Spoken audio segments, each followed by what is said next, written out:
Halo semuanya, selamat siang. Perkenalkan nama saya Antonius Riki Hermawan, bisa dipanggil Riki dengan NIM 232011115. Pada kesempatan ini saya akan mempresentasikan hasil proyek akhir untuk ujian akhir semester mata kuliah server-side programming yang saya bangun menggunakan dengan framework Django. Nah, di sini saya akan menjelaskan terkait dengan struktur project yang Django yang saya buat.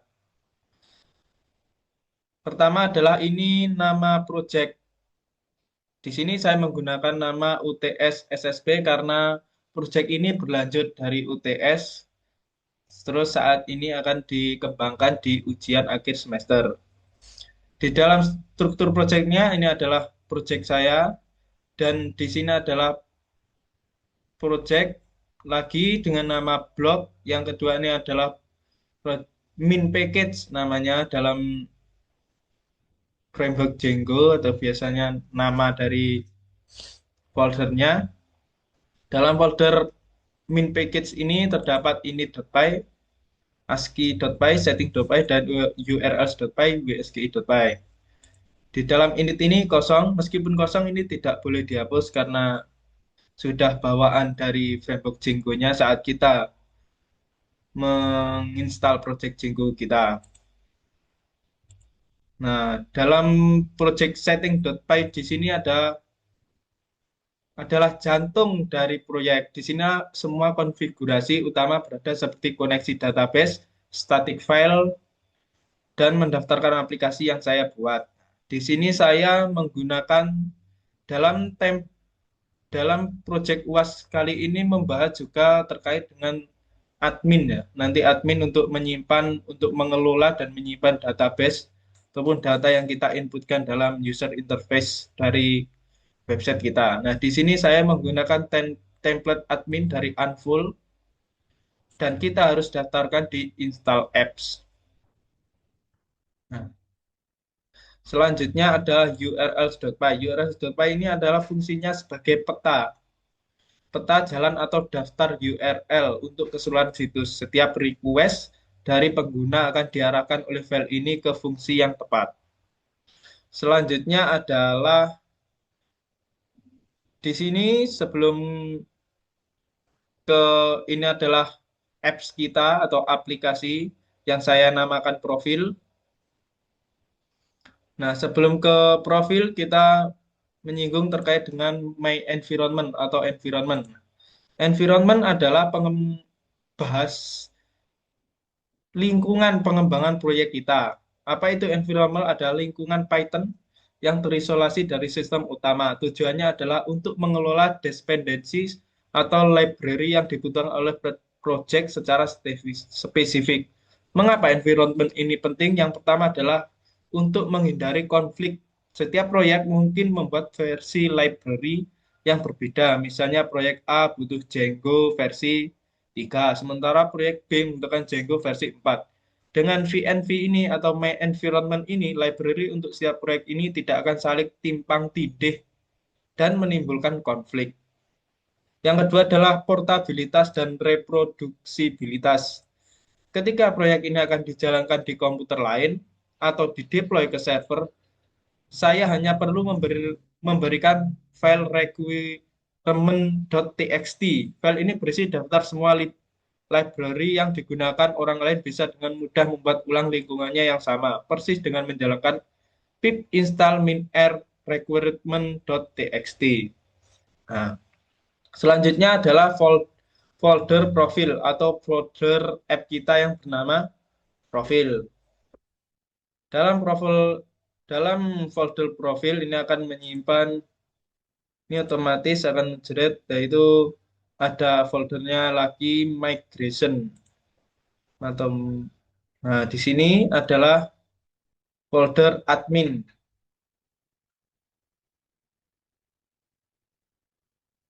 Nah, di sini adalah admin ini nantinya untuk mengelola dari database yang namanya admin.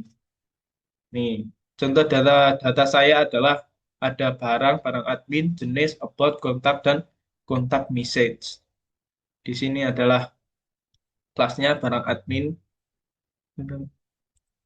Selanjutnya adalah apps, ini nama apps kita. Selanjutnya adalah file form. Nah, di sini nantinya untuk menaruh inputan dari form. Di sini adalah kelas model.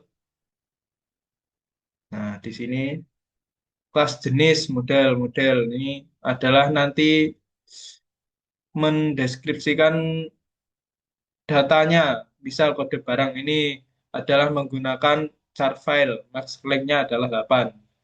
Jadi kita nggak membuat kayak SQL. Di Django ini cukup dengan kelas barang, ini model. Nah, ini integer file, tipe datanya adalah integer, stoknya, dan lainnya. Di sini ada saya membuat 1, 2, 3, 4, 5 kelas.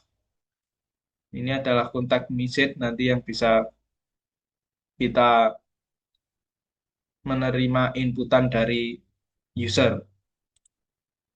Ini tes, ini kosong, dan ini URL-nya adalah untuk kalau URL sini untuk mengatur rute URL-nya khusus aplikasi tersebut ya. Khusus aplikasi yang saya buat ini. Tipe URL-nya adalah path. Nanti misal kita mengklikkan HTTP portnya 8000 domain kalau bahasa itu adalah domain bisa tambah ini akan masuk ke halaman tambah dan kontak ini adalah masuk ke halaman kontak. Kontak ini adalah juga sama nanti untuk halaman kontak, masuk ke halaman kontak.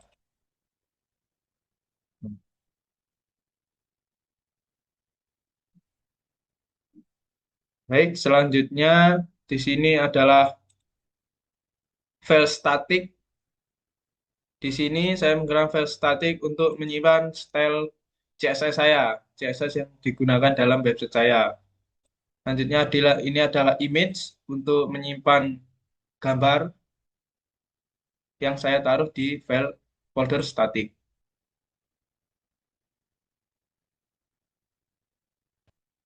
Baik, di sini ada folder yang saya beri nama JS yang isinya adalah file dari script.js atau file JavaScript-nya.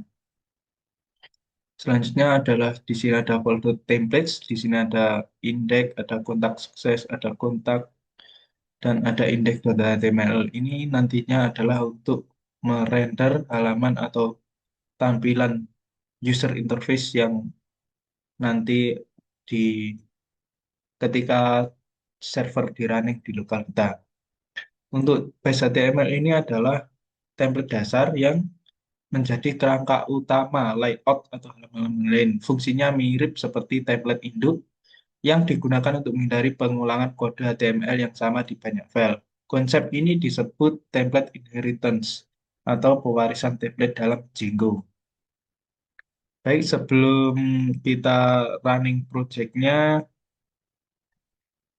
saya ingin menjelaskan terkait dengan Django sendiri, yaitu mengenai MVT, konsep arsitektur MVT, atau kepanjangannya adalah model, view, dan template. Model ini adalah digunakan untuk mendefinisikan struktur data seperti tabel di database.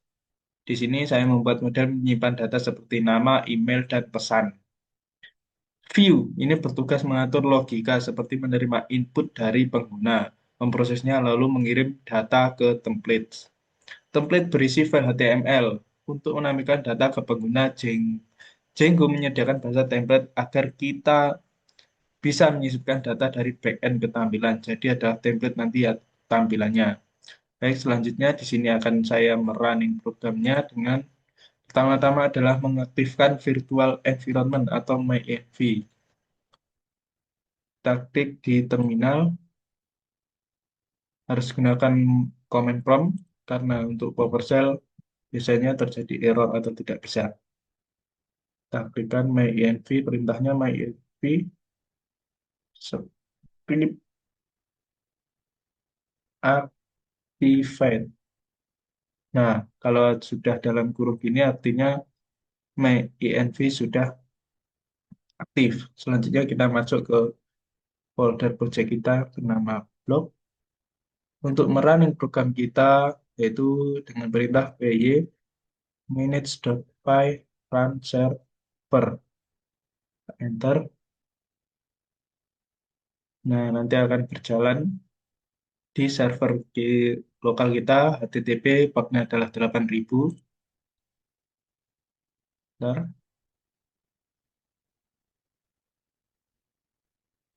Nah, ini bisa kita follow link untuk melihat tampilan dari website kita, website portfolio.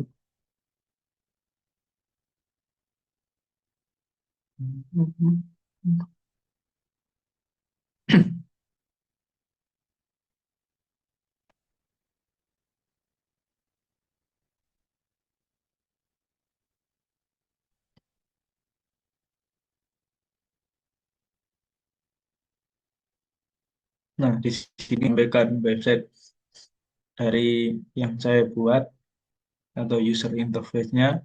Berikut adalah tampilan dari halaman home, dan ini adalah bagian daftar, ada About Me, Studies, Project, Sertifikat, dan Contact Us.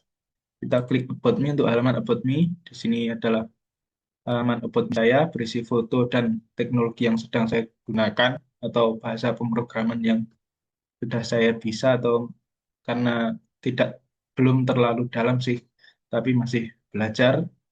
Selanjutnya adalah di halaman Studies. Di halaman Studies ini mencangkup adalah studi saya, dimulai dari SMP sampai sekarang, yaitu 2023 sekarang adalah berkuliah di Institut Asia Malang. Mengambil jurusan Prodi Teknik Informatika dengan fokus pada peminatan sistem cerdas. Baik, selanjutnya di halaman project. Nah, untuk halaman project sendiri, di sini akan menampilkan project-project yang sudah saya buat, seperti clone website decoding ini, Bali Travel, dan portofolio website.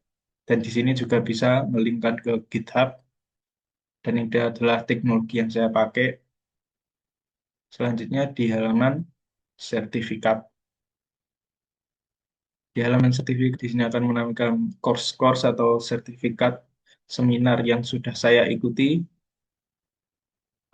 Di sini ada 6 sertifikat. Selanjutnya adalah di halaman kontak us. Nah, di halaman kontak us ini ada, kita bisa nanti pesan dengan nama, email, subject, message. Ini adalah inputan formnya, nanti bisa dikirim langsung. Dan ini adalah bagian footer dari website saya.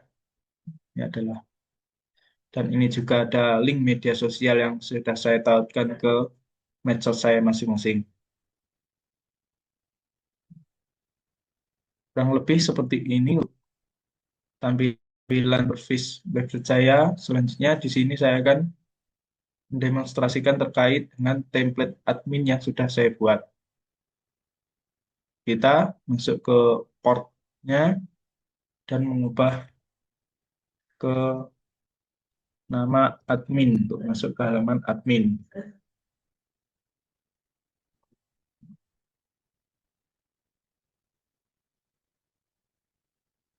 Ntar masih kita tunggu. Hmm.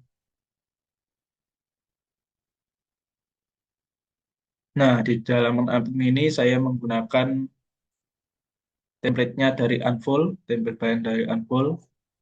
Usernya sudah sangat menarik bagi saya dan mudah dipahami juga. Nah, ini untuk mengubah tampilannya, misal menjadi light, tapi di sini saya lebih suka untuk warna dark mode-nya.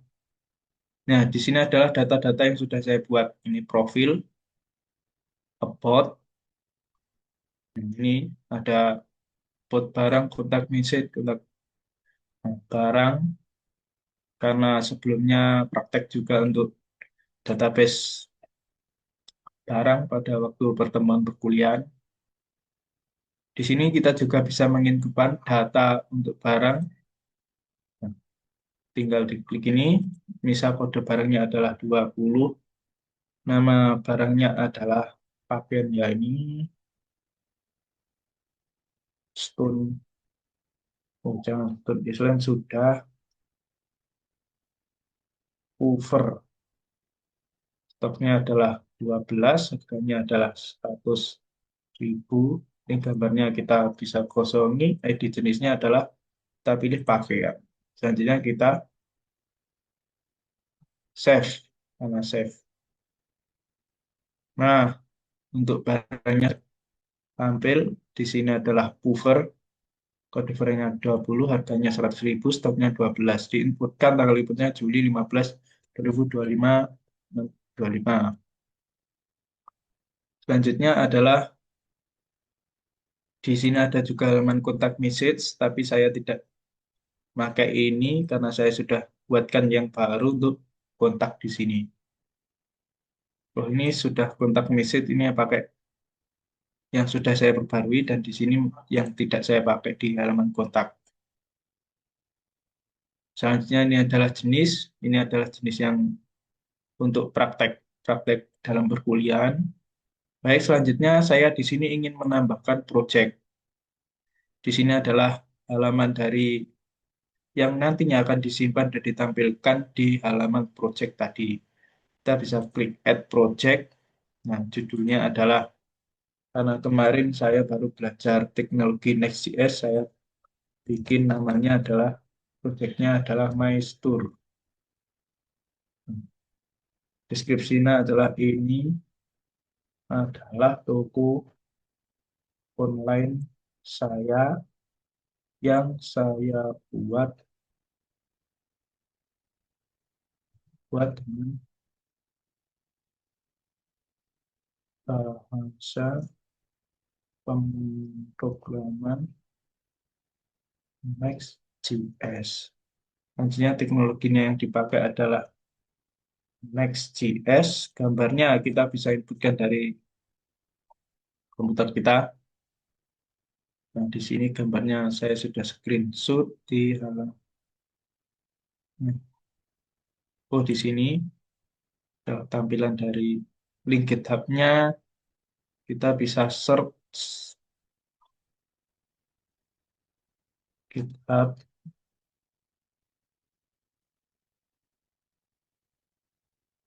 Hmm,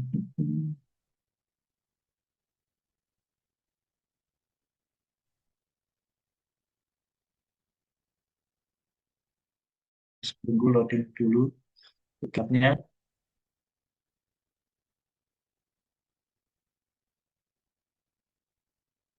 Masuk ke GitHub saya.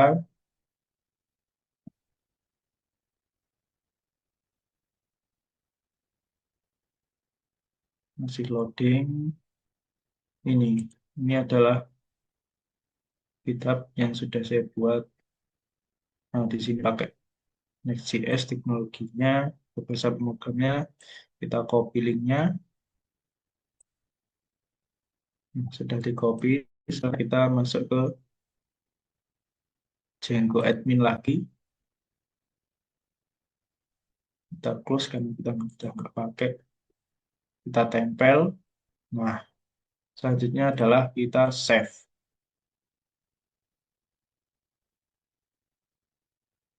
Hmm.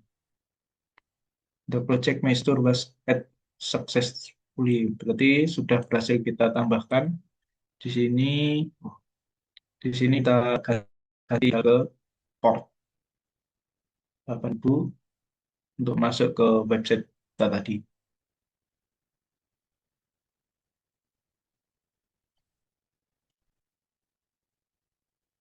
Hmm. Jadi kita hapus, lalu masuk ke website kita. Ke project.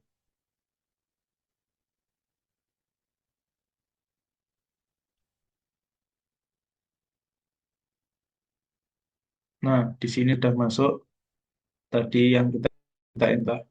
Nah, di sini My Store. Ini adalah toko yang saya buat dengan Next.js. Sudah tampil juga untuk di halaman user base yang bisa ditampilkan. Selanjutnya, di sini saya akan mengenai form inputan dari kontak us. Ini yang tadinya, yang ini adalah inputan yang bisa masuk ke database admin tadi. Nama adalah misal buat Anton.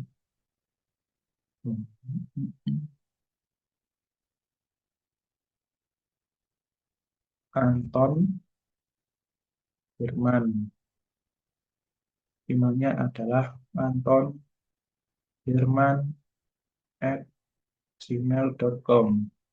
Subjeknya adalah halo Ricky, sini Lucky belum perkenalkan, nama saya Anton Firman. Kita send message.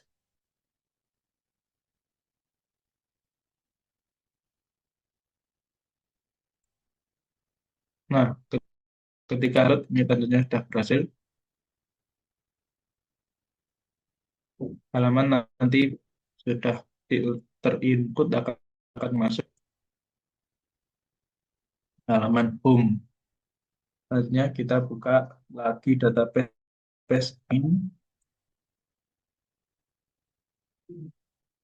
kita masuk ke database admin.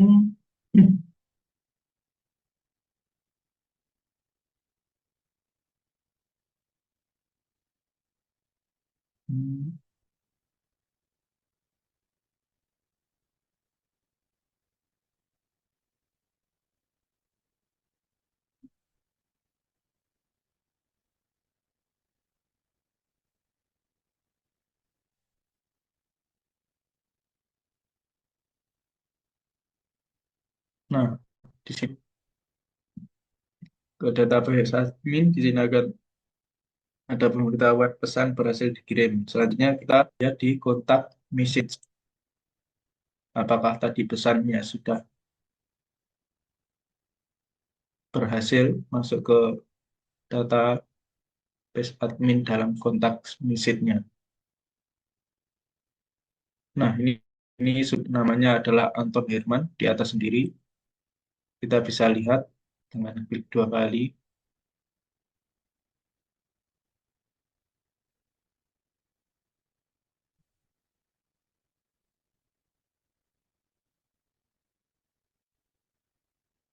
Nah, termasuk ke tadi pesannya apa. Namanya adalah Anton Herman, emailnya adalah antonhermawan@gmail.com, subjeknya adalah Abdul Kiper, pesannya adalah perkenalkan nama saya Anton Herman. Baik, di sini sudah berhasil. Misal kita mau delete pesan atau kontak message-nya, kita bisa delete salah satu. Nah, misal kita ini ada pesan sebelumnya yang untuk saya testing, kita klik 2 kali lalu delete kontak message. Haji Surban ini untuk menanyakan apakah yakin untuk mendelete kontaknya, kontak message-nya maksudnya yes, saya yakin. Kita klik yes. Nah, nantinya akan terhapus. Sama juga seperti tadi untuk di project. Nah, ini juga bisa dihapus dengan cara seperti tadi. Baik, mungkin itu saja yang bisa saya demonstrasikan. Bila ada salah kata, saya mohon maaf karena juga saya masih belajar. Saya akhiri, sekian dan terima kasih.